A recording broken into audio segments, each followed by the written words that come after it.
Welcome to Blueprints. In episode 1 of this YouTube series, we already saw the basics. We took a Eurocode formula from Blueprints, created it, and filled it with a few values: the cross-sectional area, the steel yield stress, and the safety factor. Blueprints gave us the design resistance as a calculated answer, but also as a proper engineering formula. Now, in this episode, we're taking the next step. First, I'm going to import the report helper from Blueprints. This is what lets us turn calculations into actual documents. Next, I create a new report and give it a clear title, something like How to Get a Formula in Word. Now, let's add the complete version of the formula.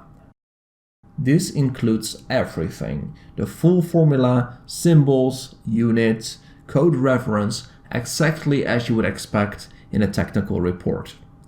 And exporting it to Word? Very easy. Just use the toWord function and add the path to the save location. Open the file and there it is. Our equation filled in Word, complete with symbols, unit, and code reference. What we can also do is add a short version of the same formula. Here, we deliberately leave out the source reference and formula number. This is useful when you just want to show the answer itself without extra content.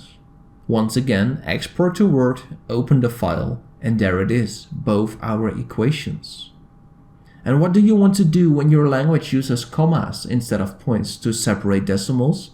You add the language when you build the document, and that's it.